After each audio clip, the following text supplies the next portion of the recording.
ॐ अज्ञानतिमिरान्धस्य ज्ञानाञ्जनशलाकया चक्षुरुन्मिलितं येन तस्मै श्रीगुरवे नमः। श्रीचैतन्यमनोभीष्टं स्थापितं येन भूतले स्वयं रूपकदा मह्यं ददाति स्वपदान्तिकं। वन्देऽहं श्रीगुरो श्रीयुतपदकमलं श्रीगुरुन् वैष्णवांश्च श्रीरूपं साग्रजातं सहगणरघुनाथान्वितं तं सजीवं साद्वैतं सावधूतं परिजनसहितं कृष्णचैतन्यदेवं श्रीराधाकृष्णपादान् सहगणललिता श्रीविशाखान्वितांश्च। हे कृष्ण करुणा सिंधो दीनबंधो जगत्पते गोपेश गोपिकाकांत राधाकांत नमोस्तुते। तप्त कांचन गौरांगी राधे वृंदावनेश्वरी वृषभानुसुते देवी प्रणमामि हरिप्रिये। वाञ्छाकल्पतरुभ्यश्च कृपा सिन्धुभ्य एव च पतितानां पावनेभ्यो वैष्णवेभ्यो नमो नमः। अनन्तकोटिवैष्णववृन्द की जय। नमः ओं विष्णुपादाय कृष्णप्रेष्ठाय भूतले श्रीमते जयपताका स्वामिन् इति नामिने। नमो आचार्यपादाय निताय कृपाप्रदायने गौरकथाधामदाय नगरग्रामतारिणे।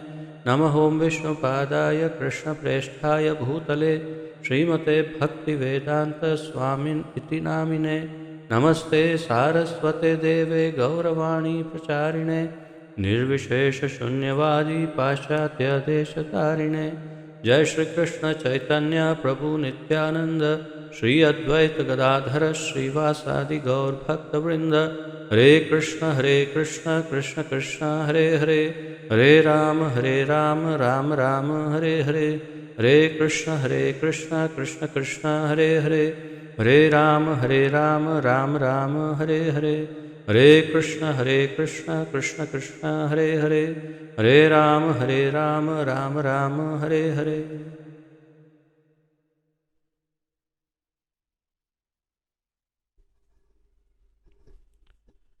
आप सबका बहुत बहुत स्वागत है पुनः एक बार आज के इस अत्यंत महत्वपूर्ण ज्ञान यज्ञ में, जिसके अंतर्गत हम सम्मिलित रूप से श्रीमद् भगवद गीता यथारूप का अध्ययन कर रहे हैं, जिसका आलेखन हमारे इस्कॉन के संस्थापक आचार्य श्री श्रीमद् अभय चरणारविंद भक्ति वेदांत स्वामी श्रील प्रभुपाद जी ने किया है। तो आइए आगे बढ़ते हैं हमारे अध्ययन में। और जैसा कि आपको स्मरण होगा, हमने 8 अध्यायों का अध्ययन संपन्न किया है और अब आज हम 9वें अध्याय का अध्ययन प्रारंभ करने वाले हैं। तो आइए आज प्रारंभ करते हैं 9वें अध्याय का सम्मिलित अध्ययन। जैसा कि आपको स्मरण होगा, 8वें अध्याय के अंतिम 2 श्लोक में भगवान ने ये महत्व समझाया था कि सबसे पहले तो ये कि जो भक्त हैं उसे कभी विचलित नहीं होता, मोहग्रस्त नहीं होता कि उसका अंत कैसा होगा। उसका जो अंत है उसमें उसे भगवान का धाम प्राप्त होगा या नहीं होगा, वो अंधकार में जाएगा या प्रकाश में, उसकी कोई चिंता उसे नहीं सताती। और फिर हमने ये भी देखा बिल्कुल अंतिम श्लोक 28 में कि एक भक्त को जो भक्ति मार्ग स्वीकार करता है उसे बाकी सारे जितने भी जैसे ज्ञान योग या कर्म योग या ध्यान योग, इन सब का जो फल प्राप्त होता है वो सारा फल ऐसे ही एक भगवत भक्त को प्राप्त हो जाता है। ये हमने कल पढ़ा था। और फिर उसमें प्रभुपाद जी ने बताया भी था कि ये वास्तव में 7वें और 8वें अध्याय का सारांश है। तो ये सार देखते हुए हमने 8वां अध्याय समाप्त किया था। अब आज से 9वां अध्याय प्रारंभ कर रहे हैं, जिसका शीर्षक है परम गुह्य ज्ञान। 9वें अध्याय का 9वें अध्याय का शीर्षक है परम गुह्य ज्ञान। परम अर्थात सबसे टॉप, सबसे अधिक। गुह्य का अर्थ है सीक्रेट या गुप्त, और ज्ञान अर्थात ज्ञान। तो जो सर्वाधिक गुप्त ज्ञान है उसकी चर्चा यहाँ पर होने वाली है। तो वैसे भी मैं आपको पहले भी निवेदन कर रहा था कि ये जो 9वां अध्याय है वो संपूर्ण भगवद गीता के सर्वाधिक महत्वपूर्ण अध्यायों में से एक है, बल्कि ये अत्यंत महत्वपूर्ण अध्याय है।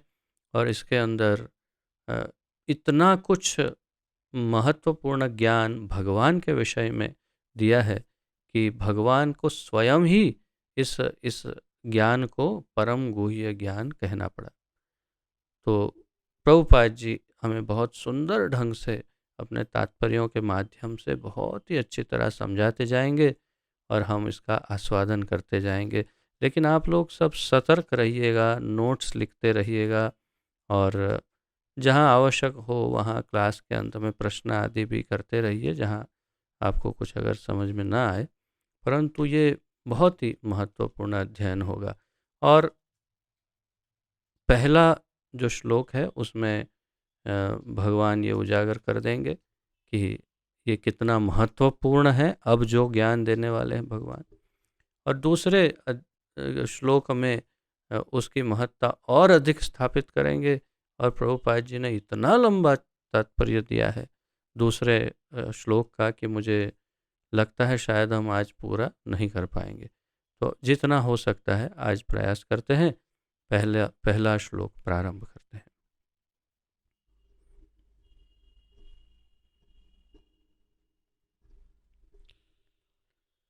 श्री भगवानुवाच इदं तु ते गुह्यतमम्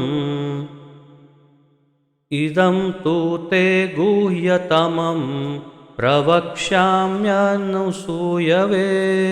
ज्ञानं विज्ञानसहितं यज्ञात्वा मोक्ष्यसे शुभात्। श्री भगवान उवाच इदं तु ते गुह्यतमं प्रवक्ष्यामि अन्य सूयवे ज्ञानं विज्ञानसहितं यज्ञात्वा मोक्ष्यसे अशुभात्। शब्दार्थ, अनुवाद तथा तात्पर्य श्रील प्रभुपाद जी द्वारा।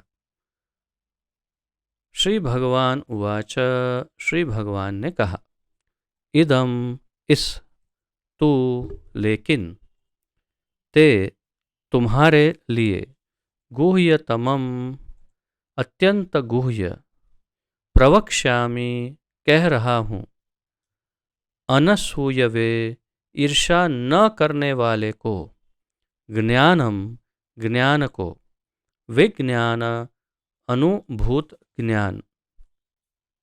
ज्ञान का अर्थ है ज्ञान, और विज्ञान का अर्थ प्रभुपाद जी ने दिया है अनुभूत ज्ञान, यानी अनुभव से प्राप्त ज्ञान, जिसे हम विशेष ज्ञान भी कहते हैं। विज्ञान अर्थात विशेष ज्ञान। सहितम सहित, यत जिसे, ज्ञात्वा जानकर, मोक्ष्य से मुक्त हो सकोगे, अशुभात इस कष्टमय संसार से। तो देखिए इस संसार को भगवान ने अशुभ कहा और अर्जुन को कहा कि तुम इस अशुभ संसार से मुक्त हो पाओगे। कैसे? अनुवाद में देखते हैं। श्री भगवान ने कहा, हे अर्जुन, चूंकि तुम मुझसे कभी ईर्ष्या नहीं करते, इसलिए मैं तुम्हें यह परम गुह्य ज्ञान तथा अनुभूति बतलाऊंगा, जिसे जानकर तुम संसार के सारे क्लेशों से मुक्त हो जाओगे। श्री भगवान ने क्या कहा? श्री भगवान ने कहा, बहुत ध्यान दीजिएगा, यहाँ पर ये पूरा अध्याय ऐसा है कि जिसमें आपकी सर्वाधिक ध्यान की आवश्यकता होगी। बहुत ही सतर्क रहना होगा और छोटी छोटी बातों में नोट्स लिखिए। इसलिए नहीं कि कोई परीक्षा पास करनी है, इसलिए नहीं कि कोई मेडल जीतना है या किसी को दिखाना है या कुछ साबित करना है, सिर्फ इसलिए ताकि भगवान का कहा ये ज्ञान एकदम स्पष्ट रूप से हमारे हृदय में भीतर तक चला जाए। केवल उसी कारण से हमें बहुत सतर्कता से इसे अध्ययन करना होगा। तो भगवान कह रहे हैं, हे अर्जुन, चूंकि तुम मुझसे कभी ईर्ष्या नहीं करते, अनसूयवे, अनसूयवे अर्थात ईर्ष्या न करने वाले को, सूयवे अनसूयवे, अनसूयवे जो ईर्ष्या से रहित है। भगवान ने क्या कहा, क्योंकि तुम मुझसे कभी ईर्ष्या नहीं करते, इसीलिए मैं तुम्हें यह परम गुह्य ज्ञान तथा अनुभूति बतलाऊंगा।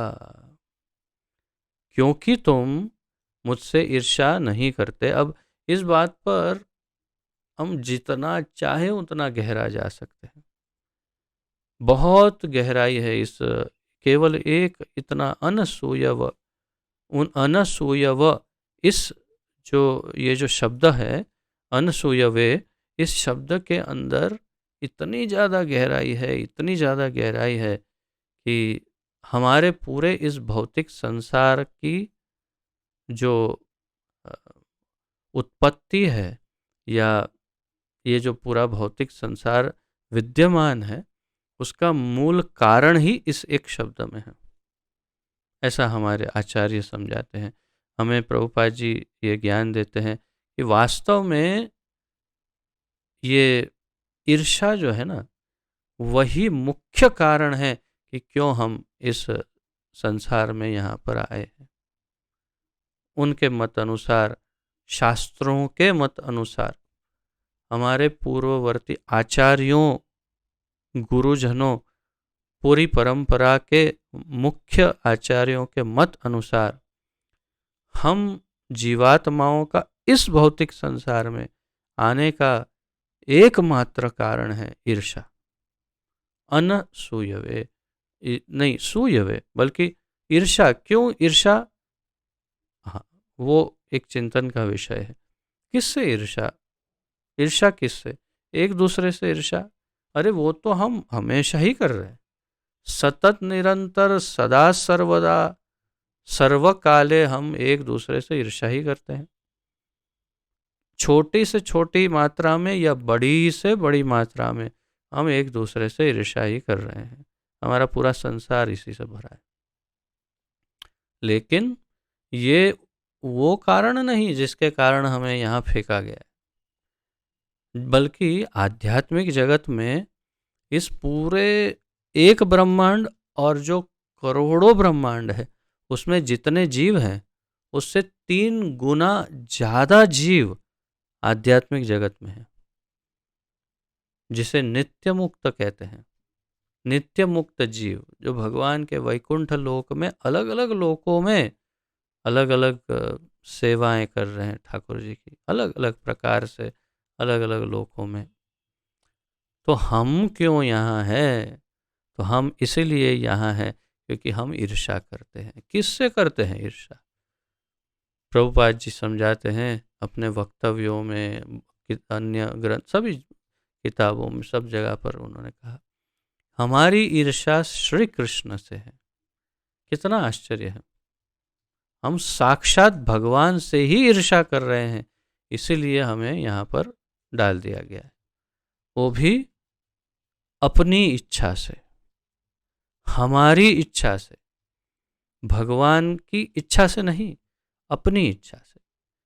प्रभुपाद जी कहते हैं उन्होंने हमें बहुत समझाया कि यहाँ पर सब कुछ मिलेगा, बहुत आनंद है, सब सुविधा है, कोई तकलीफ नहीं, सदैव परमानंद में स्थित रहो, कोई कुंठा नहीं, यहाँ कोई क्लेश नहीं, कोई चिंता द्वेष, कोई परेशानी नहीं, कष्ट नहीं। तो फिर कहाँ जाना चाहते हो? तो हमने कहा कि हम भी स्वामी बनना चाहते हैं। आप स्वामी हैं, आप कभी इस रूप में कभी उस रूप में स्वामित्व का भोग कर रहे हैं, लेकिन हम स्वामी बनना चाहते हैं। भगवान ने समझाया कि ये संभव नहीं है। तुम जीवात्मा हो, तुम बद्ध हो जाते हो। जैसे ही तुम अ, योग माया के बंधन से मुक्त हो जाओगे, तुम्हें माया महामाया या माया पकड़ लेगी और तुम बद्ध हो जाओगे। तुम्हारे लिए मुक्ति, स्वतंत्रता, स्वामित्व ये संभव नहीं। बहुत समझाया लेकिन हम नहीं माने। भगवान ने बोला ठीक है, तुम्हारी इच्छा के अनुसार जैसा चाहिए वैसा शरीर, जैसा चाहिए वैसा लोक, और जो चाहिए वो सुविधा मैं दे देता हूँ, और कुछ नियम बना देता हूँ जिसके आधार पर तुम अपना स्वतंत्र जीवन जी सकते हो। बस इतना ही है कि अन्य मेरे भक्तों को परेशान नहीं करना। अगर दूसरे भक्तों को कष्ट दिया तो नर्कलोक भी बना के रखूँगा, फिर वहाँ पर भोग करना सालों साल, और फिर जब थोड़ी बुद्धि ठिकाने आए तो फिर भक्ति करने का प्रयास करना, अन्यथा भोग करो। कर्म, सकाम कर्मों को करते जाओ और फल भोगते जाओ सकाम कर्म, और ब्रह्मा जी से लेकर पाताल लोक तक का कोई भी पोस्ट लेते जाओ, गोल गोल घूमते जाओ, और जब लगे कि थक गया हूँ तो वापस आ जाना। ये घर के दरवाजे सदैव खुले रहेंगे। आपको स्मरण हो रहा होगा शायद कि एक पिता और एक उनका बिगड़ा हुआ बेटा, अत्यंत धनवान, अत्यंत शक्तिशाली, प्रतिष्ठित पिता, कोई प्रधानमंत्री या मुख्यमंत्री जैसा, या टाटा बिरला जैसा कोई पावरफुल व्यक्ति, और उसका एक बिगड़ा हुआ बेटा। और बस बेटा पागल, कम बुद्धि वाला, बोलता है मैं जाना चाहता हूँ, आपसे अलग अपनी पहचान बनाऊंगा। पिता ने बोला संभव नहीं है। बहुत प्रयास किया, पिताजी ने नहीं माना, चला गया। पिताजी ने बोला एक काम करना, जब इच्छा हो तो वापस आ जाना, और बीच बीच में मैं आऊँगा तुझे मिलने। तो बीच बीच में एक नहीं तो दूसरे रूप में वे आ जाते हैं, और भगवत गीता जैसा कुछ कुछ सुना जाते हैं। ये पढ़ सुन ले, आना हो तो आ जाना वापस, रास्ता है।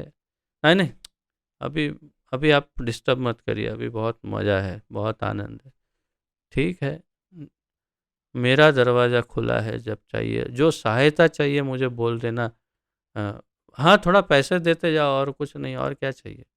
हाँ, आप आए हो तो थोड़ा पैसा वैसा देते जाओ, बाकी तो आपकी कोई ज़रूरत नहीं है। तो बस यही बात है।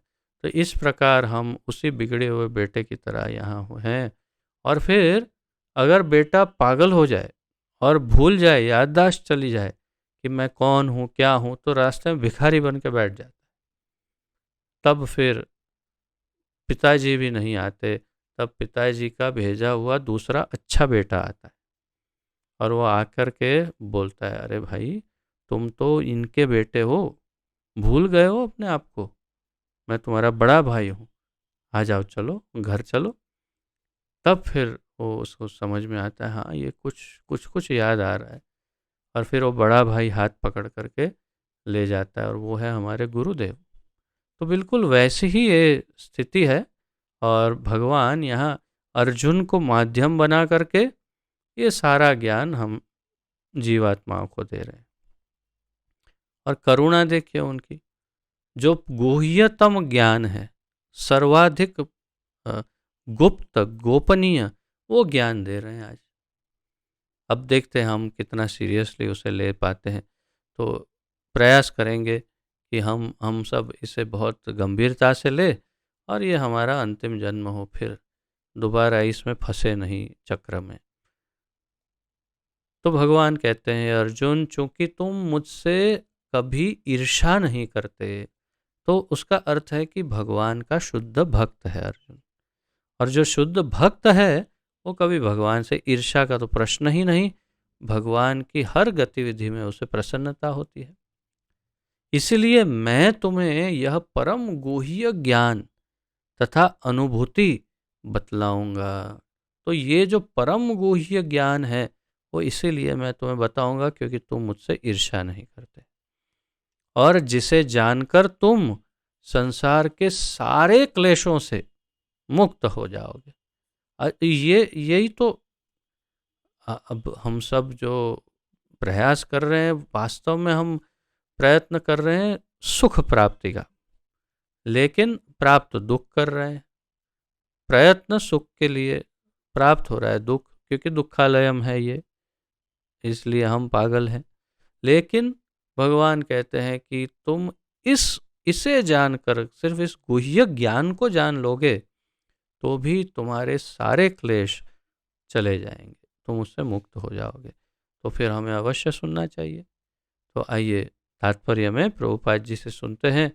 प्रभुपाद जी कितना सुंदर ढंग से इसे समझाते हैं।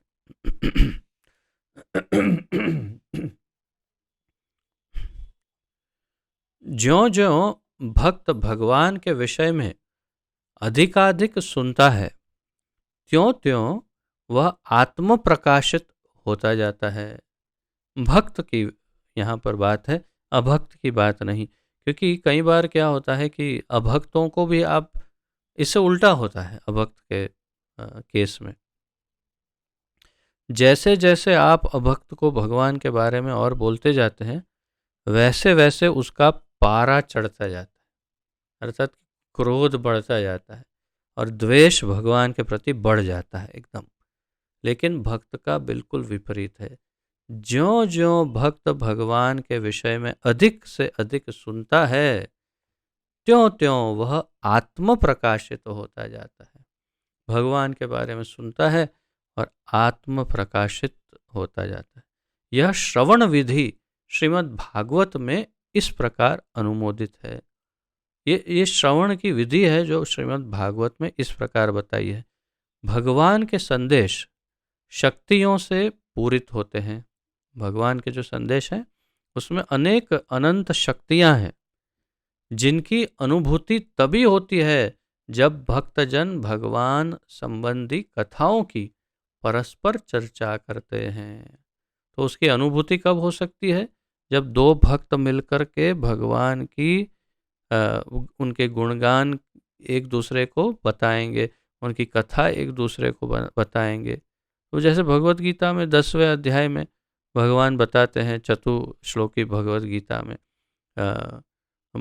मच्चित्ता मदगत प्राणा बोधयन्तः परस्परम। मच्चित्ता मदगत प्राणा बोधयन्तः परस्परम कथयन्तश्च माम नित्यम तुष्यन्ति च रमन्ति च। अर्थात मेरे जो भक्त हैं, प्रियजन, मेरे प्रिय भक्त, वो दो भक्त जब आपस में मिलते हैं तो एक दूसरे को मेरी कथा बताते हैं, एक दूसरे को मेरे विषय में उपदेश देते हैं, बोध देते हैं, ज्ञान देते हैं। एक दूसरे को कथा बताते हैं, एक दूसरे को बोध देते हैं, एक दूसरे को एक दूसरे से सुनते हैं और फिर तुष्यन्ति च रमन्ति च, और मेरी बात करते करते, मेरी कथाएं एक दूसरे को बताते बताते बहुत ही आनंद और बहुत ही प्रसन्नता। तो बहुत ही ये विशिष्ट बात है कि भक्तों के लिए ये बात यहाँ पर भागवत के भी इस श्लोक में ये बात बताई कि भगवान के संदेश शक्तियों से पूरित होते हैं, जिनकी अनुभूति तभी होती है जब भक्तजन भगवान संबंधी कथाओं की परस्पर चर्चा करते हैं। बोधयन्तः परस्परम, इसे मनोधर्मियों या विद्यालयीन विद्याओं के विद्वानों के सानिध्य से नहीं प्राप्त किया जा सकता, क्योंकि यह अनुभूत ज्ञान या विज्ञान है। इसे क्या कहा नहीं, मनोधर्मियों के द्वारा, जो मन से जो धर्म को उत्पन्न कर रहे हैं उनके द्वारा नहीं, या विद्यालयों के द्वारा, स्कूल कॉलेजों में नहीं, या विद्वानों के द्वारा नहीं प्राप्त किया जा सकता, क्योंकि ये अनुभूत ज्ञान है, क्योंकि ये ऐसा विज्ञान है जो केवल भक्त ही दे सकता है या भगवान दे सकता है ये ज्ञान। तो आज भगवान दे रहे हैं अपने प्रिय भक्त को। भक्तगण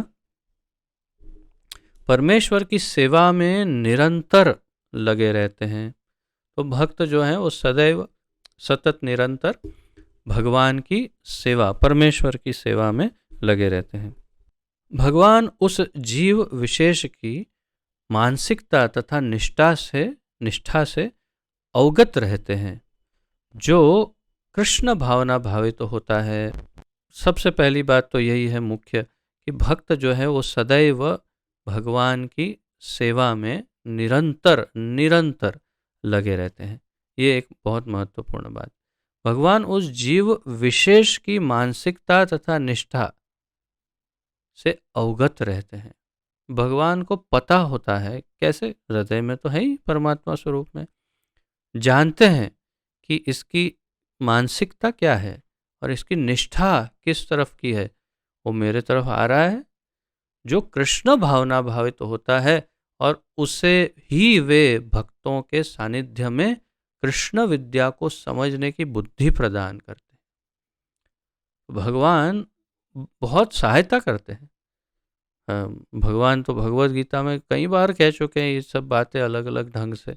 जैसे उन्होंने कहा योगक्षेमम वहामि अहम। जो योगक्षेम करता है, और उस श्लोक को, पूरे श्लोक को पढ़ेंगे तभी समझ में आएगा कि जो भक्त है उसकी सहायता करते हैं। भक्त है उसका योगक्षेम वहन करते हैं। सभी योगियों का योगक्षेम नहीं वहन करते, उनसे कोई लेना देना नहीं भगवान को। जो उनका चिंतन करता है अनन्य भाव से, उसी का योगक्षेम वहन करते हैं भगवान, ये निश्चित है। इसलिए यहाँ पर कहा कि देखो कैसे कैसे हेल्प करते हैं भगवान। प्रभुपाद जी कह रहे भगवान उस जीव विशेष की मानसिकता तथा निष्ठा से अवगत रहते हैं और जो कृष्ण भावना भावित होता है, और उसे ही वे भक्तों के सानिध्य में कृष्ण विद्या को समझने की बुद्धि प्रदान करते हैं। स्वाभाविक रूप से उसे भक्तों के प्रति आकर्षण होता है, उसे भक्त अच्छे लगते हैं और वो बारंबार भक्तों के पास जाना चाहता है, भक्तों को मिलना चाहता है। और फिर भक्तों को मिलते मिलते मिलते मिलते उसकी चेतना बदलती है और वो शुद्ध भक्त बनने के रास्ते पर चल पड़ता है। कृष्ण की चर्चा अत्यंत शक्तिशाली है और यदि सौभाग्यवश किसी को ऐसी संगति प्राप्त हो जाए और वह इस ज्ञान को आत्मसात करे, तो वह आत्म साक्षात्कार की दिशा में अवश्य प्रगति करेगा। भगवान कृष्ण की जो चर्चा है वो चर्चा ही बहुत शक्तिशाली है। हम जो अब यहाँ कर रहे हैं, हम क्या कर रहे हैं? बिल्कुल एकदम ये इसी का उदाहरण है। बल्कि प्रभुपाद जी जो कह रहे हैं वही हम कर रहे हैं। यहाँ पर हम कृष्ण की चर्चा कर रहे हैं और हम स्वयं, मैं स्वयं और आप, शायद आप सब भी इसकी शक्ति का अनुभव कर पाते होंगे। ये अत्यंत शक्तिशाली चर्चा है और यदि सौभाग्यवश किसी को ऐसी संगति प्राप्त हो जाए, जैसे हम सब बहुत एक आप भी और मैं भी, हम सभी एक समान सौभाग्यशाली हैं कि हमें एक दूसरे का संग प्राप्त हो रहा है। अत्यंत सौभाग्यशाली हम भगवान की कृपा से। और ऐसी संगति प्राप्त हो जाए और वह इस ज्ञान को आत्मसात करे, तो वह आत्म साक्षात्कार की दिशा में अवश्य प्रगति करेगा। प्रभुपाद जी कह रहे हैं इस ज्ञान को आत्मसात करे, अर्थात बिल्कुल इसे अपने आचरण में, जीवन में लाए और हृदय में ऐसे इस ज्ञान को बिठाए कि बस एक विषय की तरह नहीं, जैसे हम स्कूल में जो लेने जाते हैं ज्ञान, वो केवल कुछ अल्पकालीन इसका उपयोग होता है, तब तक हम याद रखते हैं, फिर बिल्कुल उसे कचरे की तरह भूल करके फेंक देते हैं। उस ज्ञान की कोई आवश्यकता नहीं। क्यों? अरे वो तो केवल नंबर लाने के लिए, पास होने के लिए था ज्ञान, भूल गए। और छोड़ दिया। तो इस प्रकार का ये ज्ञान नहीं, उसे जीवन में, हृदय में, आत्मा में उतार दिया जाए यदि, प्रभुपाद जी कह रहे हैं, तो आत्म साक्षात्कार की दिशा में वह अवश्य प्रगति करेगा। कृष्ण अर्जुन को अपनी अलौकिक सेवा में उच्च से उच्चतर स्तर तक उत्साहित करने के उद्देश्य से इस 90वें अध्याय में उसे परम गुह्य बातें बताते हैं, जिन्हें इसके पूर्व उन्होंने अन्य किसी से प्रकट नहीं किया था। तो अब ये भी एक विशेष बात है कि अब ये जो ज्ञान हमारे सामने है, ये ज्ञान भगवान ने पहले कभी किसी को नहीं दिया था। और ये भी महत्वपूर्ण है कि कृष्ण अर्जुन को अपनी अलौकिक सेवा में उच्च से उच्चतर स्तर तक उत्साहित करने के उद्देश्य से अर्जुन को अपनी देखिए, भगवान की सेवा है। अब सेवा तो कई प्रकार की हो सकती है, जैसे कि एक प्रधानमंत्री है, उसकी सेवा, प्रधानमंत्री के बंगलों का जो दरवाजे के बाहर खड़ा रहने वाला एक गार्ड है, वो भी एक सेवक ही है। उस रास्ते के ऊपर कचरा झाड़ू लगाने वाला, वो भी सेवक है। बंगलों के अंदर गार्डन में काम करने वाला भी सेवक है। उनके रसोई घर में काम जो कर रहा है, वो भी प्रधानमंत्री का ही सेवक है। उनका पर्सनल सेक्रेटरी जो है, वो भी प्रधानमंत्री का सेवक है। उनके कैबिनेट में जो मंत्रियां हैं, वो भी एक प्रकार से उनके सेवक ही है वास्तव में। और उनके जो एडवाइज़र है, लीगल एडवाइज़र या चीफ सेक्रेटरी और ये सब जो आईएएस ऑफिसर्स होते हैं, कुछ होते हैं, ये भी सब उनके सेवक हैं। लेकिन सबकी सेवाओं में बहुत बड़ा बड़ा अंतर है। एक तो आपके जो रोड पर झाड़ू मार रहे सेवक है, लेकिन उनकी सेवा कुछ स्तर की है, निम्न या उच्च की बात नहीं, परंतु जो उनके एडवाइजर्स हैं, कैबिनेट के मंत्री आदि, ये सब जो है, उनकी सेवा उच्च से उच्च स्तर की कह सकते हैं एक प्रकार से। तो इसी प्रकार भगवान की विविध प्रकार की सेवाएं हो सकती है, लेकिन अपनी सबसे उच्च से उच्चतर स्तर की सेवा करने के लिए उसे उत्साहित कर रहे हैं भगवान, प्रोत्साहित कर रहे हैं कि हाँ, तुम ये सेवा कर सकते हो, जिससे मुझे सबसे ज़्यादा आनंद होगा। तो उसे उत्साहित करने के उद्देश्य से इस 90वें अध्याय में उसे परम गुह्य बातें बताते हैं भगवान, जिन्हें इसके पूर्व उन्होंने किसी से प्रकट नहीं किया था। भगवद गीता का प्रथम अध्याय शेष ग्रंथ की भूमिका जैसा है। जो पहला अध्याय है, वो पूरे ग्रंथ की भूमिका की तरह है, वो हमने पढ़ा। द्वितीय तथा तृतीय अध्याय में जिस आध्यात्मिक ज्ञान का वर्णन हुआ है, वह गुह्य कहा गया है। अब ध्यान दीजिए, ये आप नोट्स में लिख भी सकते हैं। प्रथम अध्याय भूमिका है, पूरे ग्रंथ की भूमिका। दूसरा अध्याय और तीसरा अध्याय गुह्य ज्ञान है, यानी गुप्त या सीक्रेट ज्ञान है, गोपनीय ज्ञान। 7वें तथा 8वें अध्याय में जिन विषयों की विवेचना हुई है, वे भक्ति से संबंधित हैं। 7वें और 8वें अध्याय में जो चर्चा हुई, वो भक्ति से संबंधित है और कृष्ण भावनामृत पर प्रकाश डालने के कारण गुह्यतर कहे गए हैं।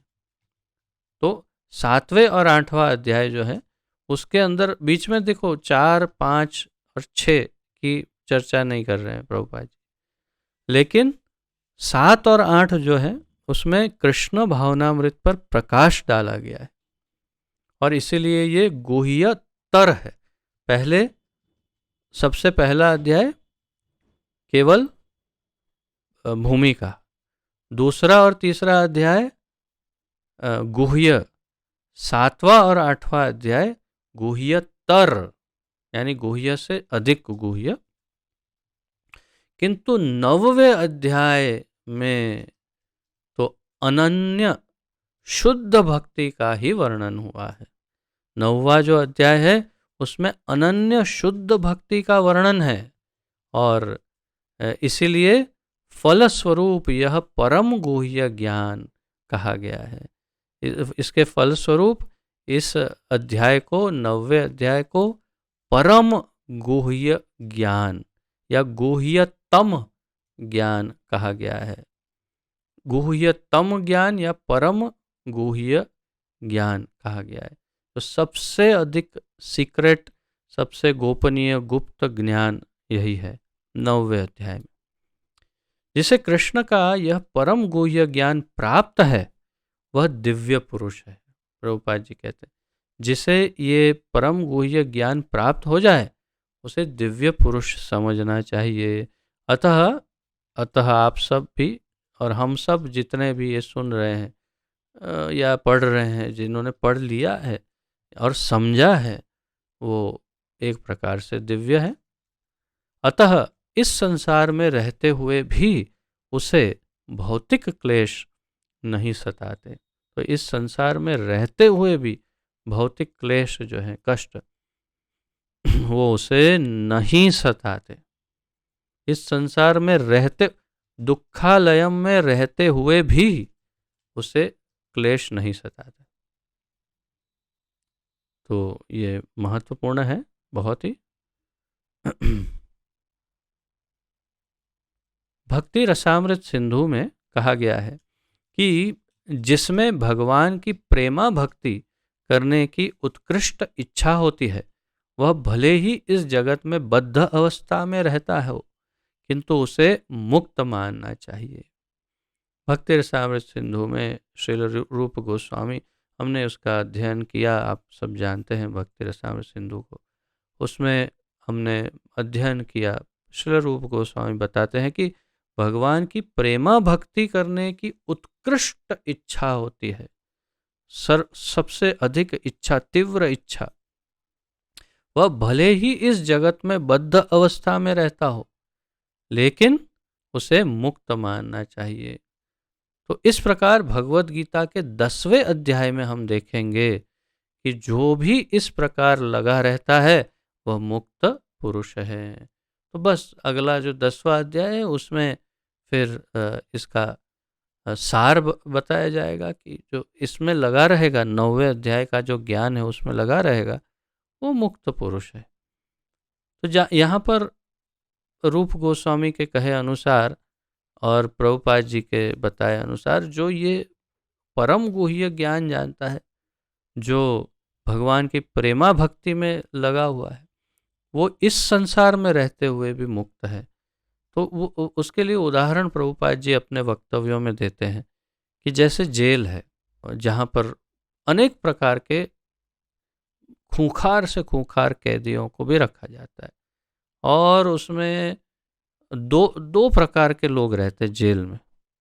एक वो कि जो सामान्य से सामान्य चोरी या कुछ छोटे मोटे जुर्म किए हो या बड़े भयानक भयानक जुर्म किए हुए खूंखार लोग, वो एक प्रकार के लोग हैं। जो दोषी हैं, जो सजा काट रहे हैं, और दूसरे हैं जो उन लोगों को कंट्रोल कर रहे हैं, अर्थात कि पुलिस वाले। तो वो भी उसी जेल में रहते हैं। अब जो पुलिस वाला है वो भी जेल में है और गुनहगार भी जेल में है, लेकिन पुलिस वाला उसी जेल में रहते हुए भी कोई सजा नहीं भोगता, बल्कि संपूर्ण मुक्त रहता है और जब जी चाहे तब वो वहाँ से बाहर निकल के घूम के आ सकता है वापस, उसे कोई रोक टोक नहीं, परेशानी नहीं। तो उसी प्रकार जो कृष्ण प्रेम, जो प्रेमा भक्ति में जो भगवान की सेवा में लगा है, जिसने ये गुह्य ज्ञान जाना है, वो उसी प्रकार मुक्त है जैसा कि भगवान के स्टाफ मेंबर की तरह, पुलिस वाले की तरह, सरकारी व्यक्ति की तरह उसे कोई सजा नहीं। वो रहता यहाँ है लेकिन सजा भोगता नहीं है। और ये समझना बिल्कुल कठिन नहीं है, मुझे लगता है ये तो सामान्य बुद्धि की बात है। इतना तो हम सामान्य बुद्धि से समझ सकते हैं कि इसमें आश्चर्य क्या है। यही होता है अगर भौतिक जगत में, तो आध्यात्मिक जगत में क्यों नहीं। और फिर महामाया या माया देवी कौन है? जेलर, हमने ब्रह्म संहिता में पढ़ा। दुर्गा, दुर्गा जो दुर्ग की रक्षिका है वो है दुर्गा, अर्थात जेलर। तो जो जेलर है वो भी उन्हें परेशान नहीं करते, क्योंकि वो जानते अरे ये तो अपना स्टाफ वाला है। इसलिए दुर्गा या माया जो है वो भी, माया देवी भी भक्तों को छेड़ती नहीं है। इस प्रथम श्लोक का विशिष्ट महत्व है। इदम ज्ञानम, यह ज्ञान शब्द शुद्ध भक्ति के द्योतक हैं, जो 9 प्रकार की होती है। प्रभुपाद जी बता रहे हैं इस प्रथम श्लोक का विशिष्ट महत्व है, बहुत विशेष महत्व है पहले श्लोक का। इसमें इदम ज्ञानम का अर्थ प्रभुपाद जी बता रहे हैं शुद्ध भक्ति। इदम ज्ञानम, यह ज्ञान शुद्ध भक्ति का द्योतक है, अर्थात सूचक। वो इंगित कर रहा है कि इदम ज्ञानम अर्थात शुद्ध भक्ति। अब आप कहेंगे ये तो बात कुछ समझ नहीं आ रही है, ऐसा कैसे?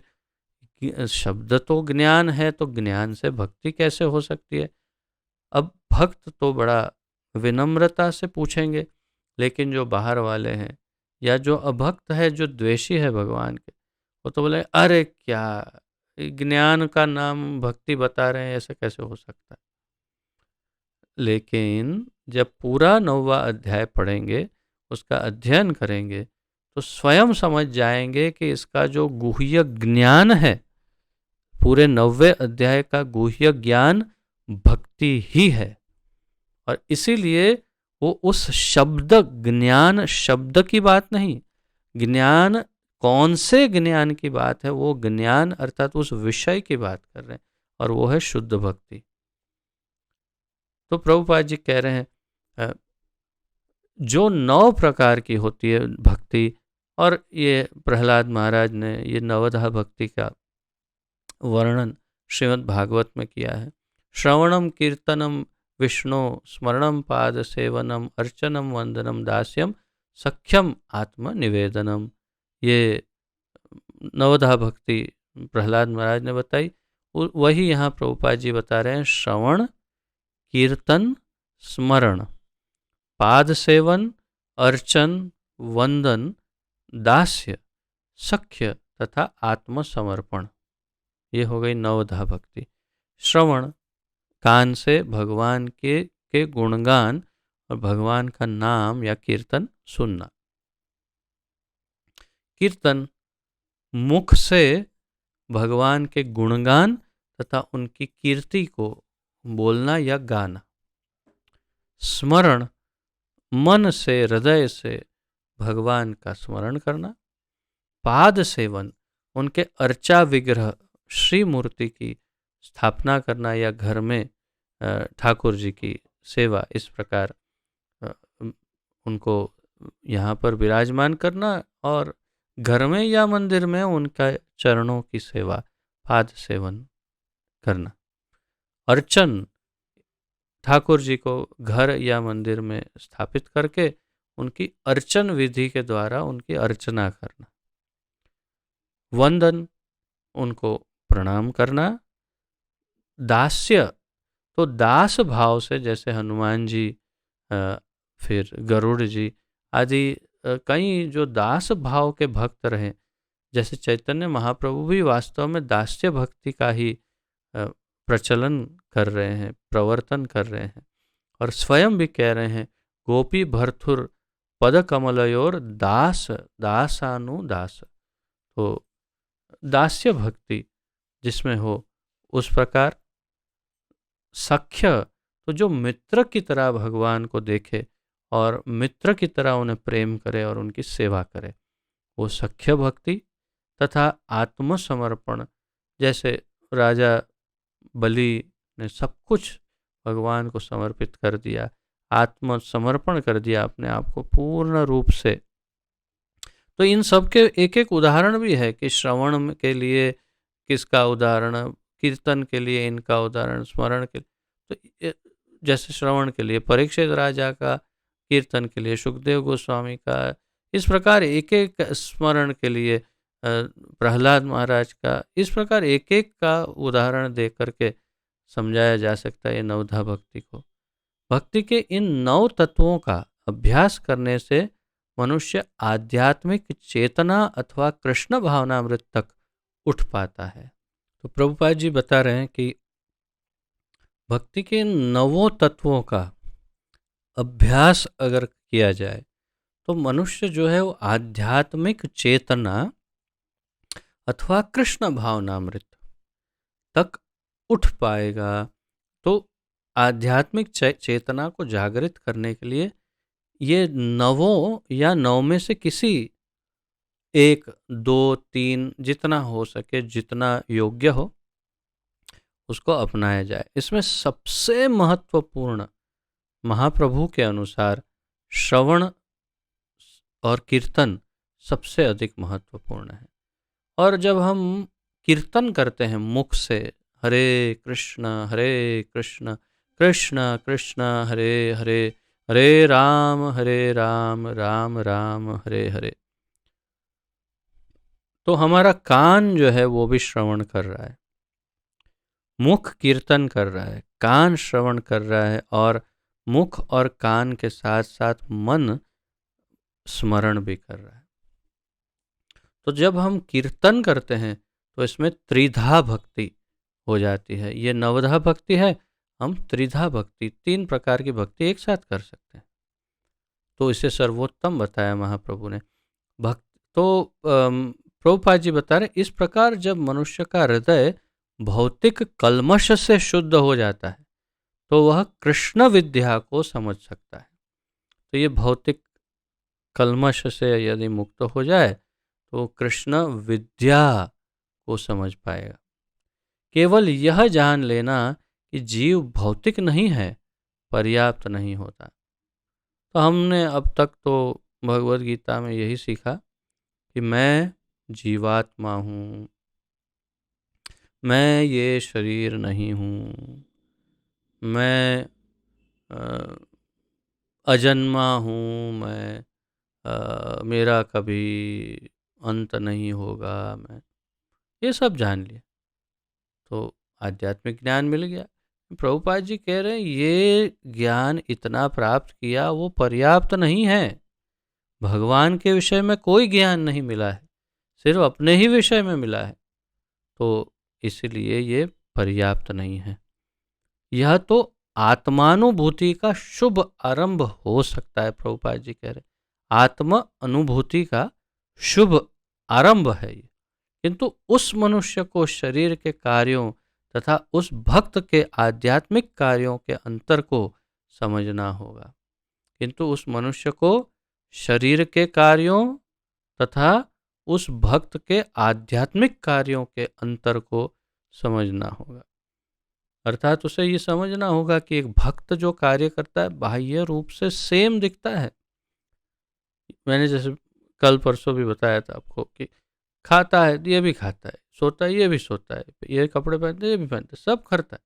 तो फिर तो अंतर क्या है? लेकिन ये सब कुछ तो भगवान की प्रसन्नता के लिए करता है और तुम सब कुछ अपने लिए कर रहे हो। यही तो अंतर है, यही तो अंतर है, क्रिया में कोई फर्क नहीं। तो ये अंतर को समझना होगा। प्रभुपाद जी बता रहे हैं आध्यात्मिक कार्यों के अंतर को समझना होगा। जो यह जानता है कि वह शरीर नहीं है, जो ये जानता है कि शरीर नहीं है, वो इस अंतर को भी जानता है। 7वें अध्याय में भगवान के ऐश्वर्यमयी शक्ति, भगवान की ऐश्वर्यमयी शक्ति, उनकी विभिन्न शक्तियों परा तथा अपरा तथा इस भौतिक जगत का वर्णन किया जा चुका है। 7वें अध्याय में हमने देखा पराशक्ति का वर्णन बहुत सुंदर, अपराशक्ति का वर्णन किया, माया का, जीव का सब वर्णन हो गया। अब 9वें अध्याय में भगवान की महिमा का वर्णन किया जाएगा। भगवान की जो महिमा है उसका वर्णन इस श्लोक में। इस श्लोक का अनसूयवे शब्द भी अत्यंत महत्वपूर्ण है। प्रभुपाद जी अब वही बात कर रहे हैं जो हमने एकदम शुरुआत में ही चर्चा की, अनसूयवे यानी जो ईर्ष्या रहित। अब प्रभुपाद जी समझाते हैं, सामान्यतया बड़े से बड़े विद्वान भाष्यकार भी भगवान कृष्ण से ईर्ष्या करते हैं। आश्चर्य है ना, बहुत बड़ा आश्चर्य है, किंतु यही सत्य है। बड़े से बड़े भाष्यकार, विद्वान भाष्यकार भी कृष्ण से ईर्ष्या करते हैं। यहाँ तक कि बहुश्रुत विद्वान भी भगवत गीता के विषय में अशुद्ध व्याख्या करते हैं। अब यहाँ ईर्ष्या शब्द का, ईर्ष्या जो है उसके कई स्तर हो सकते हैं, लेवल, कई प्रकार, कई स्तर की ईर्ष्या हो सकती है। और एक ईर्ष्या तो वो है कि इतना उसको उससे ईर्ष्या है कि बस उसको कैसे उसको गिराया जाए, उसको नीचा दिखाया जाए या वो किया जाए, बस वही वो है एकदम लास्ट ईर्ष्या। और एक ईर्ष्या वो है जो बिल्कुल शुरुआती ईर्ष्या या एकदम माइल्ड, कि जिसके अंदर वो उसकी उस पर उसका विश्वास नहीं, और उसकी जो महानता है वो उस महानता को उससे प्रसन्न नहीं, बस उतना, अधिक नहीं। लेकिन है तो ईर्ष्या ही, लेकिन इतना कि उसकी महानता उसे पसंद नहीं और उससे वो प्रसन्न नहीं उसकी महानता से। तो ये जो बड़े बड़े विख्यात लोगों की बात, यहाँ विद्वान भाष्यकारों की बात है, ये उस कैटेगरी के हैं कुछ, कि जो वैसे तो आध्यात्मिक है, लेकिन कृष्ण या विष्णु जो है उनका इतना उनका एक व्यक्ति के रूप में इतना उनका महत्व, और ये बात कुछ उनको इतना सुकून नहीं देती है, उसको मज़ा नहीं आता कि अरे ये व्यक्ति इतना कैसे हो सकता है ना। तो इसीलिए वो जिस प्रकार अनुवाद करते हैं भगवत गीता का, उसमें भगवान की महत्ता की चर्चा ही नहीं करते। प्रभुपाद जी देखिए क्या बताते, यहाँ तक कि बहुश्रुत यानी जिनको बहुत लोग सुनते हैं, जो 10-10 हजार लोग बैठ के जिनको सुनते हैं, ऐसे विद्वान भी भगवत गीता के विषय में अशुद्ध व्याख्या करते हैं, क्योंकि वे कृष्ण के प्रति ईर्ष्या रखते हैं। अतः उनकी टीकाएं व्यर्थ होती है। केवल कृष्ण भक्तों द्वारा की गई टीकाएं ही प्रामाणिक है। केवल कृष्ण भक्त कोई भी हो, लेकिन यदि वो कृष्ण का भक्त है, तो हम ये यहाँ परंपरा की भी बात नहीं कर रहे हैं प्रभुपाद जी, केवल कृष्ण भक्त के द्वारा की गई टीकाएं ही प्रामाणिक है। जो कृष्ण का भक्त नहीं, उसकी भगवत गीता संपूर्ण रूप से व्यर्थ है, टोटली जीरो वैल्यू है उसकी, जो भगवान का भक्त नहीं। और जो भगवान का भक्त है वो ही इसे ठीक से समझ सकता है। कोई भी ऐसा व्यक्ति जो कृष्ण के प्रति ईर्ष्यालु है, न तो भगवत गीता की व्याख्या कर सकता है, न पूर्ण ज्ञान प्रदान कर सकता है। भगवान के प्रति जो ईर्ष्यालु है वो न भगवत गीता की व्याख्या भी नहीं कर सकता और पूर्ण ज्ञान प्रदान भी नहीं कर सकता है। जो व्यक्ति कृष्ण को जाने बिना उनके चरित्र की आलोचना करता है वह मूर्ख है।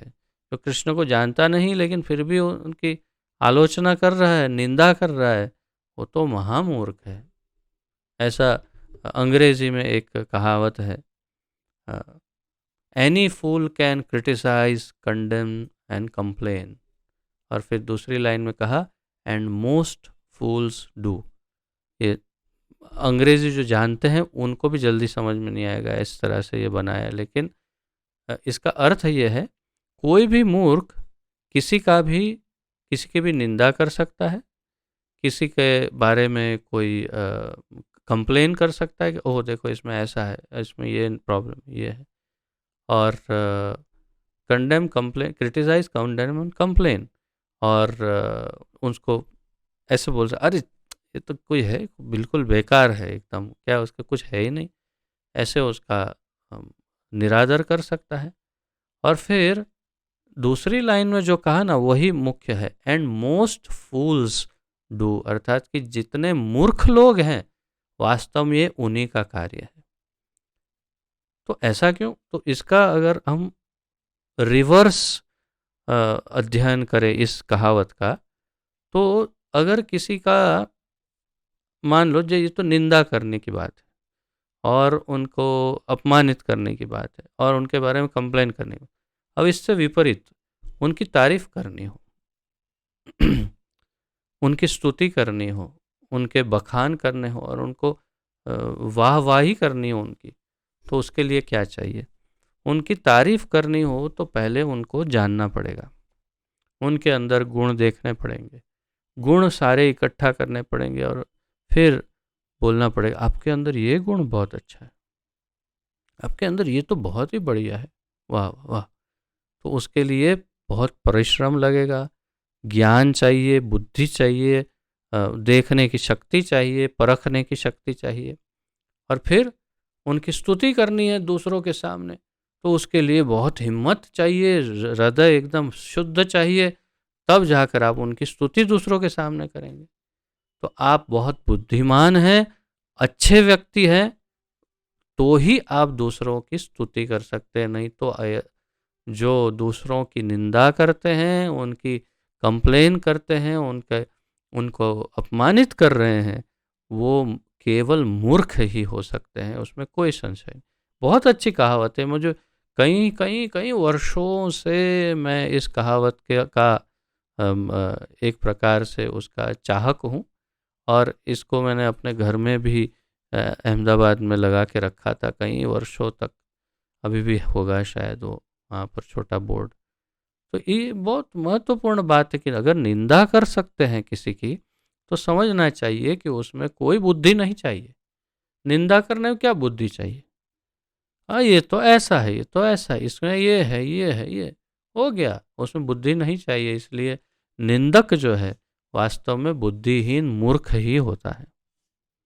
प्रभुपाद जी यहाँ पर कह रहे हैं, कोई कोई भी ऐसा व्यक्ति जो कृष्ण के प्रति ईर्ष्यालु है, न तो भगवद गीता की व्याख्या कर सकता है, न पूर्ण ज्ञान प्रदान कर सकता है। जो व्यक्ति कृष्ण को जाने बिना उनके चरित्र की आलोचना करता है, वो मूर्ख है। सीधी बात है।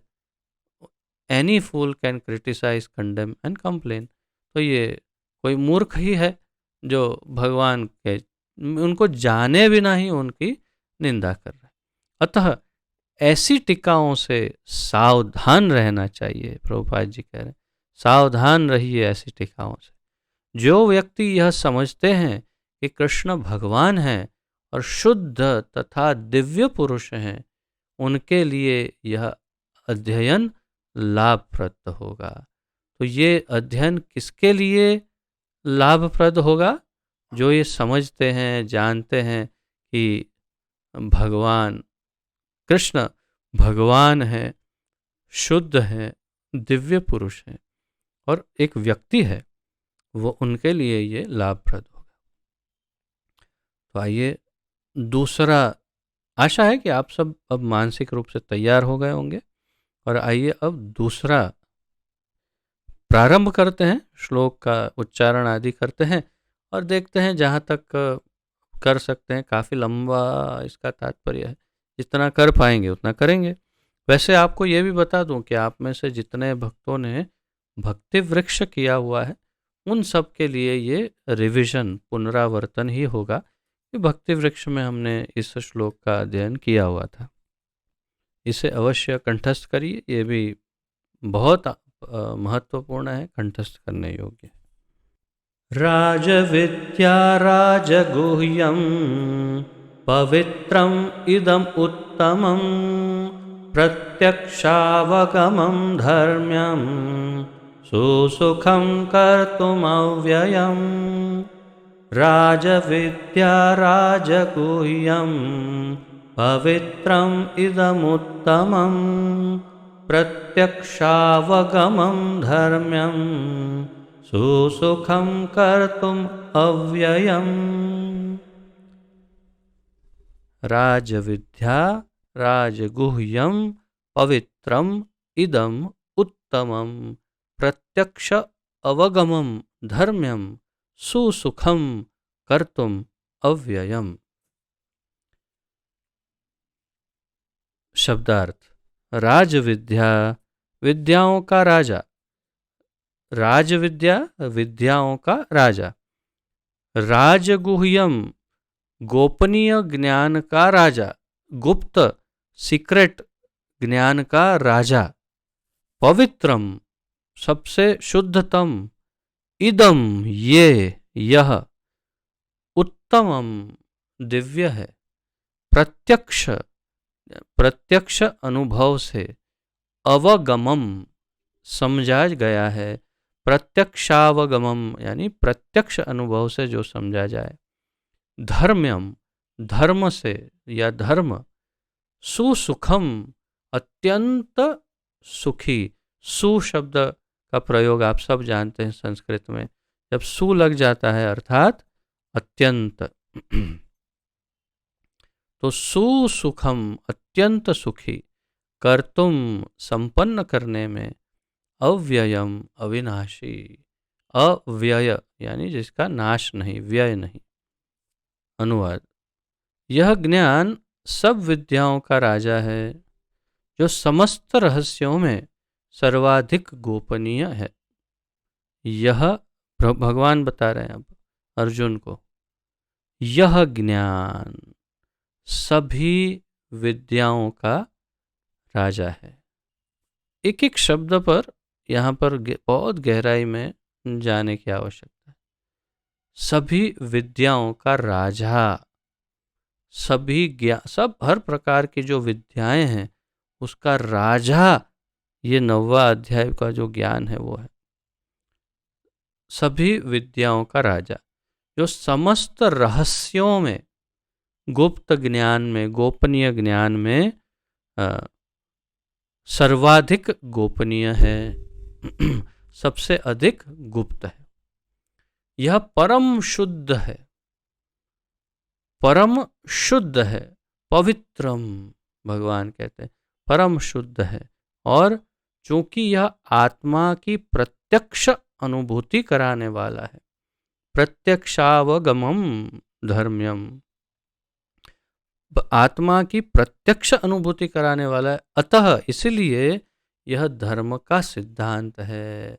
प्रत्यक्षावगमम धर्म्यम, तो ये धर्म का सिद्धांत है, ये ज्ञान जो सभी ज्ञान का, सभी विद्याओं का राजा है, सभी गोपनीय रहस्यों में सबसे अधिक गोपनीय है, जो परम शुद्ध है, और ये आत्मा की प्रत्यक्ष अनुभूति कराने वाला है, इसलिए ये धर्म का सिद्धांत है।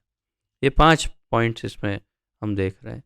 यह अविनाशी है 6, और अत्यंत सुखपूर्वक संपन्न किया जाता है 7। तो यहाँ 7 मुख्य गुण इस श्लोक में से उत्पन्न हो रहे हैं। यह अविनाशी भी है ये ज्ञान, तथा अत्यंत सुखपूर्वक। अब सबसे बड़ी बात तो यही है भाई, गोपनीय है ज्ञान, ये है वो सब ठीक है, लेकिन साथ में सुख भी देता है। अरे सुख ही नहीं, सुसुखम, अत्यंत सुख दे रहा है, ऐसा ज्ञान है ये, और अत्यंत सुखपूर्वक संपन्न किया जाता है। तो ये बहुत ही महत्वपूर्ण ज्ञान है। सब 7 पॉइंट समझ में आ गए। सभी विद्याओं का राजा, समस्त रहस्यों में सर्वाधिक रहस्यमय गोपनीय, परम शुद्ध, आत्मा की प्रत्यक्ष अनुभूति कराने वाला, धर्म का सिद्धांत, अविनाशी और अत्यंत सुखपूर्वक संपन्न किया जाने वाला ज्ञान। तात्पर्य, भगवद गीता का यह अध्याय विद्याओं का राजा राज विद्या कहलाता है, क्योंकि यह पूर्ववर्ती व्याख्यायित समस्त सिद्धांतों एवं दर्शनों का सार है। अब कारण समझिए, प्रभुपाद जी बता रहे क्यों ये राजा है सभी विद्याओं का, क्यों इसे राज विद्या कहा। ये शब्द ही तो सबसे ज्यादा महत्वपूर्ण है, राज विद्या। राज विद्या क्यों कहा? क्योंकि यह पूर्ववर्ती व्याख्यायित समस्त सिद्धांतों एवं दर्शनों का सार है। जितना वेदों में और जितना जहां जहां कहीं भी जो भी ज्ञान और सिद्धांत आप लोगों ने सुना हो नहीं सुना हो, जितना है उस सारे ज्ञान का सार ये है, इसलिए इसे राज विद्या कहा। सबसे अधिक महत्वपूर्ण, भारत के प्रमुख दार्शनिक गौतम, कणाद, कपिल, याज्ञवल्क्य, शांडिल्य तथा वैश्वानर हैं। ये सब सबसे मुख्य जो ऋषिगण हैं उनका नाम प्रभुपाद जी ले रहे हैं। गौतम ऋषि, कणाद ऋषि, कपिल मुनि जो भगवान के अवतार हैं, याज्ञवल्क्य ऋषि, शांडिल्य ऋषि तथा वैश्वानर ऋषि। सबसे अंत में व्यासदेव आते हैं, जो कृष्ण द्वैपायन व्यास जिन्हें कहते हैं, बादरायण के नाम से भी जाने जाते हैं या भगवान वेदव्यास के नाम से भी जाने जाते हैं। वही व्यासदेव आते हैं जो वेदांत सूत्र के लेखक हैं। अतः दर्शन या दिव्य ज्ञान के क्षेत्र में किसी प्रकार का अभाव नहीं है। अब भगवान कहते हैं कि यह नवम अध्याय ऐसे समस्त ज्ञान का राजा है। यह वेदाध्ययन से प्राप्त ज्ञान एवं विभिन्न दर्शनों का सार है। यह गुह्यतम है, क्योंकि गुह्य या दिव्य ज्ञान में आत्मा तथा शरीर के अंतर को जाना जाता है। समस्त गुह्य ज्ञान के इस राजा यानी राज विद्या की पराकाष्ठा है भक्ति योग। तो गुह्य ज्ञान क्या है? गुह्य ज्ञान है आत्मा और शरीर का अंतर और उसका ज्ञान। लेकिन गुह्यतम ज्ञान क्या है? भक्ति योग। भक्ति योग गुह्यतम ज्ञान है, वो राज विद्या है, इसलिए सभी ज्ञान के गुह्य ज्ञान की पराकाष्ठा। सामान्यतया लोगों को इस गुह्य ज्ञान की शिक्षा नहीं मिलती, उन्हें बाह्य शिक्षा दी जाती है। जहाँ तक सामान्य शिक्षा का संबंध है, उसमें राजनीति, समाजशास्त्र, भौतिकी, रसायन शास्त्र, गणित, ज्योतिर्विज्ञान, यहाँ पर कुछ स्पेलिंग मिस्टेक है, इंजीनियरिंग आदि में मनुष्य व्यस्त रहते हैं। विश्व भर में ज्ञान के अनेक विभाग हैं और अनेक बड़े बड़े विश्वविद्यालय, किंतु दुर्भाग्यवश कोई ऐसा विश्वविद्यालय या शैक्षिक संस्था नहीं है जहां आत्मविद्या की शिक्षा दी जाती हो। ऐसा कोई विद्यालय नहीं, कोई ज्ञान, कोई यूनिवर्सिटी नहीं, कॉलेज नहीं, कोई नहीं जहां पर आत्मा का ज्ञान दिया जाता। फिर भी आत्मा शरीर का सबसे महत्वपूर्ण अंग है।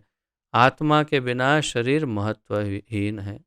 ये देखिए विडंबना, कैसी मूर्खता है। जिस आत्मा के बिना शरीर व्यर्थ है, उस आत्मा के ज्ञान का नाम तक यानी आत्मा, इतना तक किसी यूनिवर्सिटी, कॉलेज या स्कूलों में नहीं पढ़ाया जाता। शरीर का ही पूरा ज्ञान, कहीं भी आत्मा का कोई ज्ञान नहीं। आत्मा के बिना शरीर महत्वहीन है। फिर भी तो भी लोग आत्मा की चिंता न करके जीवन की शारीरिक आवश्यकताओं को अधिकाधिक महत्व प्रदान करते हैं। जीवन में बस इसके एक बहुत सुंदर, प्रभुपाद जी बहुत सुंदर उदाहरण देते रहते हैं। इसको सचित्र भी बताया जा सकता है कि एक कथ कहानी की तरह बताते हैं प्रभुपाद जी कि जैसे एक बहुत धनवान व्यक्ति के पास एक सोने का पिंजरा है और वो एक चिड़िया को या एक तोता को लेकर के उस पिंजरा में डाल देता है, पिंजरे को लगा देता है और फिर देख सोने का पिंजरा है तो पिंजरे की देखभाल तो करनी पड़ेगी। प्रतिदिन उस सोने के पिंजरे को बहुत सुंदर ढंग से सफाई करके पॉलिश करके उसे चमकाता है। थोड़े दिन के बाद चिड़िया मर जाती और कोई पूछता है ये क्या हो गया, कैसे मर गई?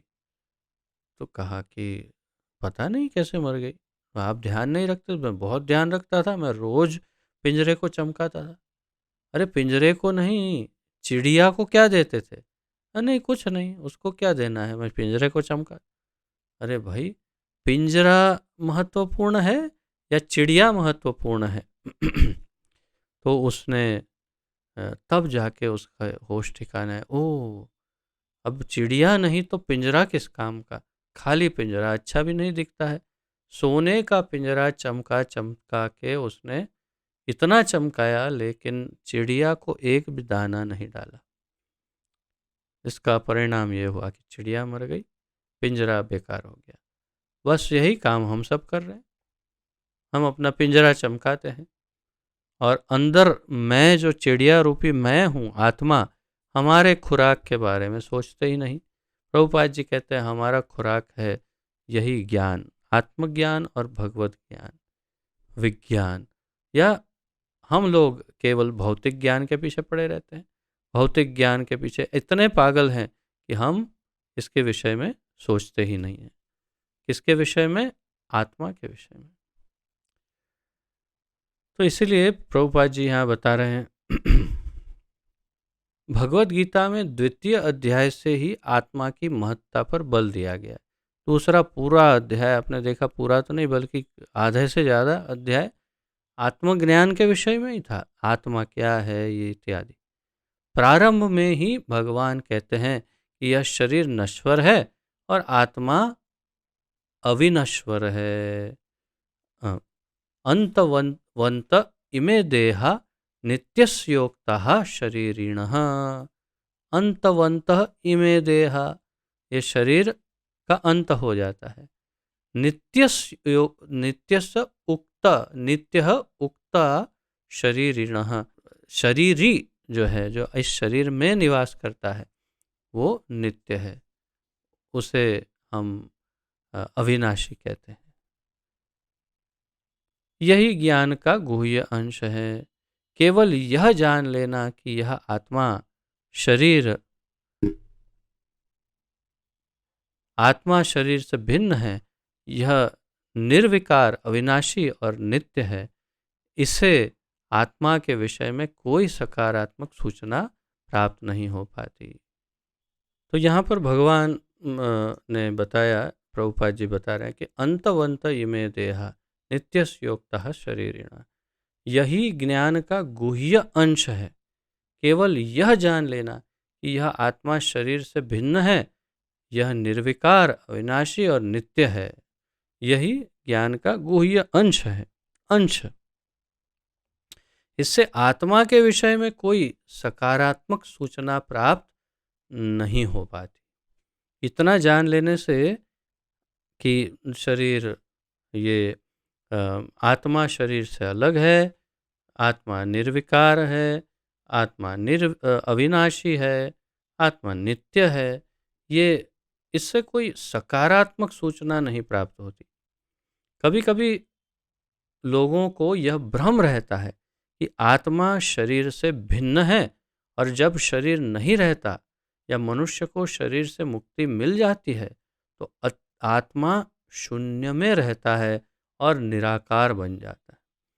तो जिनको पूर्ण ज्ञान नहीं आत्मा के विषय में, ये जानते हैं कि हमें आत्मा हूँ, ये है वो, लेकिन ये सोचते हैं कि आत्मा, मृत्यु के बाद क्या होगा आत्मा का।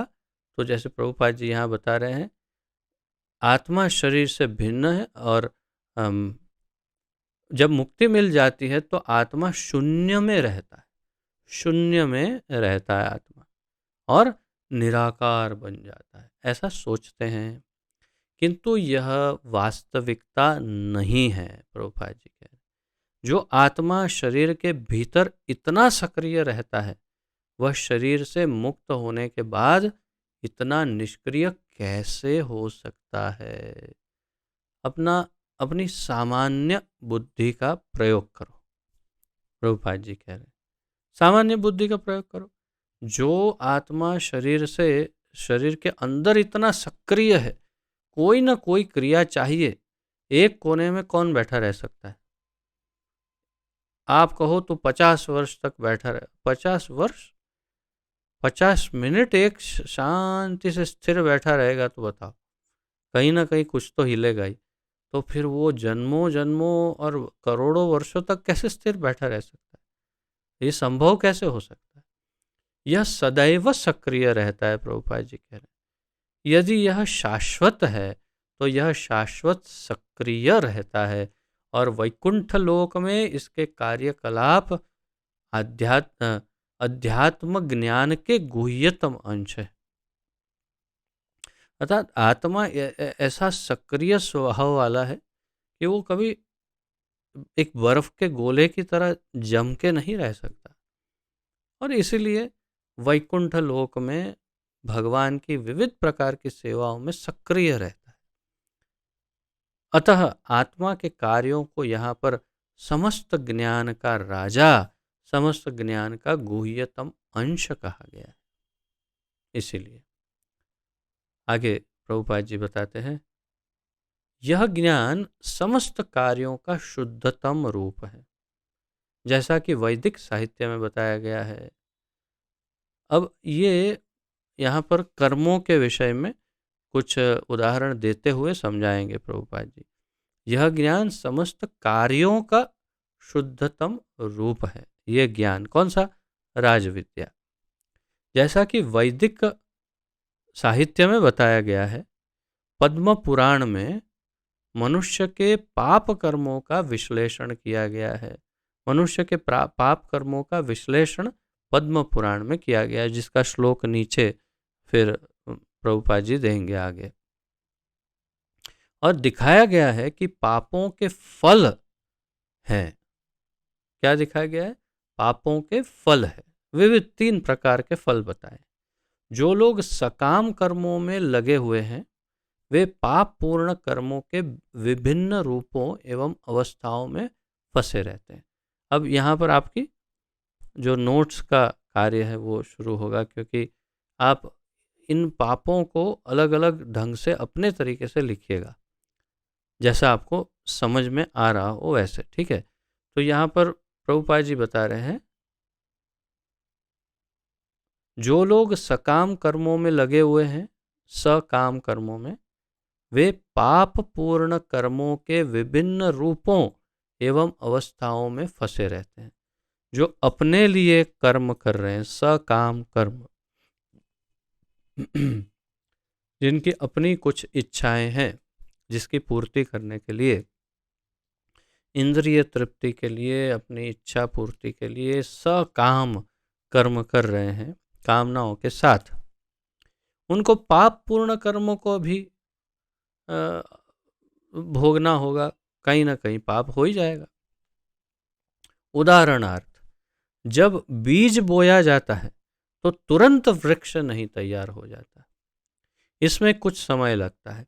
पहले एक छोटा सा अंकुर रहता है, फिर यह वृक्ष का रूप धारण करता है, तब इसमें फूल आते हैं, फल लगते हैं, और तब बीज बोने वाले व्यक्ति फूल तथा फल का उपभोग कर सकता है। इसी प्रकार जब कोई मनुष्य पाप कर्म करता है तो बीज की ही भांति इसके भी फल मिलने में समय लगता है। पाप में भी वैसे ही है। जब इसी प्रकार जब कोई मनुष्य पाप कर्म करता है तो बीज की ही भांति इसके भी फल मिलने में समय लगता है। कई लोग बोलते हैं हमने ऐसा किया, क्या हुआ, कुछ नहीं हुआ, होने क्या वाला है, कुछ नहीं होता, ये सब कर्म फर्म ये सब बिल्कुल मान्यता है। भैया इंतज़ार कर बेटा, इंतज़ार कर, वो बीज हो गया है तेरा। जो पाप पूर्ण कर्म है वो बीज हो चुका है, और बीज एक दिन अवश्य निश्चित रूप से वो फलीभूत होगा ही। हाँ, उसका एक ही रास्ता है, भगवान के शरण लेंगे तभी इसका नाश होगा। ये भी आगे श्लोक में ही बताएंगे। इसमें भी कई अवस्थाएं होती है। भले ही व्यक्ति में पाप कर्मों का उदय होना बंद हो चुका हो, किंतु किए गए पाप कर्म का फल तब भी मिलता रहता है। तो यहाँ पर प्रभुपाद जी बता रहे हैं कि इसमें भी कई अवस्थाएं होती है। भले ही व्यक्ति पाप कर्मों का उदय होना व्यक्ति में पाप कर्मों का उदय होना बंद हो गया, जैसे आप सब हैं, हम सब प्रयास कर रहे हैं कि कोई पाप ना करें, अर्थात कि हम मांसाहार नहीं करते, अवैध संबंध नहीं, जुआ नहीं, नशा नहीं, हम पाप कर्मों से बिल्कुल दूर रहते हैं। लेकिन फिर भी हम कई बार दुखी होते हैं, तकलीफ आती है, कष्ट आते हैं। तो क्यों आते हैं? सब भक्त पूछते हैं कि अरे भक्ति में आ गए तो भी क्यों कष्ट आ रहे हैं? उसका उत्तर यहाँ है कि पहले किए हुए पापों का जो बीज है वो कहीं पड़ा है, बोया हुआ बीज, उसके अब वृक्ष बन रहे हैं, फल लग रहे हैं उसमें। तो ये पूर्व कर्म के कारण हैं। कुछ पाप तब भी बीज रूप में बचे रहते हैं, कुछ फलीभूत हो चुके होते हैं, जिन्हें हम दुख तथा वेदना के रूप में अनुभव करते हैं। प्रभुपाद जी बता रहे हैं, जैसा कि 7वें अध्याय के 28वें श्लोक में बताया गया है, जो व्यक्ति समस्त पाप कर्मों के फलों या बंधनों का अंत करके भौतिक जगत के द्वंद्वों से मुक्त हो जाता है, वह भगवान कृष्ण की भक्ति में लग जाता है। आप सबको ये श्लोक कंठस्थ भी हो चुका होगा। 7.28 कौन सा? येषाम तु अंतगतम पापम जनानाम पुण्य कर्म। दूसरे शब्दों में, जो लोग भगवत भक्ति में लगे हुए हैं वे समस्त कर्म फलों बंधनों से पहले से ही मुक्त हुए रहते हैं। इस कथन की पुष्टि पद्म पुराण में हुई है। जिस श्लोक का वर्णन इसके पहले वाले पैराग्राफ से करते आ रहे हैं प्रभुपाद जी, वो श्लोक अब बता रहे हैं। इसे भी कंठस्थ करना चाहिए, बहुत ही अच्छा श्लोक है ये। कर्म और पाप के विषय में सब स्पष्ट समझाता है, और मुख्य रूप से भगवान की भक्ति का महत्व। अप्रारब्ध फलम पापम कूटम बीजम फलोन्मुखम क्रमेणैव प्रलीयेत विष्णु भक्तिर रतात्मनाम। जो लोग भगवत भक्ति में रत हैं, विष्णु भक्तिर रतात्मनाम, जो कृष्ण भक्ति या विष्णु भक्ति में रत है, उनके सारे पाप कर्म चाहे फलीभूत हो चुके हो, फलोन्मुखम, चाहे सामान्य हो, बीजम या कूटम या बीज रूप में हो, क्रमशः नष्ट हो जाते हैं। क्रमेणैव प्रलीयेतः।